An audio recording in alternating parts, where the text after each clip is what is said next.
আর কেউ আসবে না এই শিক্ষকতা পেশায়। আপনারা সবাই দেখছেন, এর থেকে নিম্নমানের যে কোনো মজুরিতে কাজ করা অনেক ভালো। বাড়ি যাবো না কেন, আমার আমাদের গায়ে হাত দিও। এমপিও ভুক্তির দাবিতে নন এমপিও শিক্ষকদের ওপর পুলিশ এভাবে জলকামান ও সাউন্ড গ্রেনেড নিক্ষেপ করে।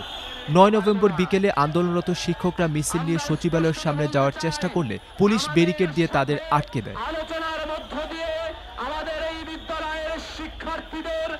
এর আগে বিকেল ৩টার দিকে জাতীয় প্রেস ক্লাবের সামনে থেকে সম্মিলিত নন এমপিও ঐক্য পরিষদের ব্যানারে মিছিল বের করেন নন এমপিও শিক্ষকরা।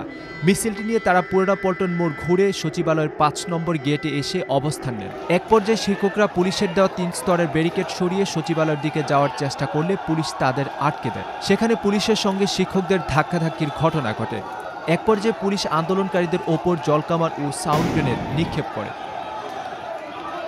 এরপর নন এমপিও শিক্ষকরা পুলিশের দেওয়া অবশিষ্ট ২ স্তরের ব্যারিকেড সরাতে গেলে পুলিশ তাদের লাঠিচার্জ করে ছত্রভঙ্গ করে দেয়। এ ঘটনায় বেশ কয়েকজন নন এমপিও শিক্ষক আহত হয়েছেন বলে অভিযোগ করেছেন তারা। দেখেন, এই হচ্ছে শিক্ষক, আপনারা সবাই দেখে রাখেন। ভবিষ্যৎ প্রজন্মকে আর বলবেন না কেউ শিক্ষক হওয়ার স্বপ্ন যেন কেউ না দেখে। যেখানে পৃথিবীর সমস্ত দেশগুলোতে যাদের প্রত্যেকের স্বপ্ন থাকে শিক্ষক হওয়া, আমাদের দেশে আর কেউ আসবে না এই শিক্ষকতা পেশায়। আপনারা সবাই দেখছেন, এর থেকে নিম্নমানের যে কোনো মজুরিতে কাজ করা অনেক ভালো। আমাদের অতর্কিতভাবে এইভাবে আমাদের পিটানে দিয়েছে।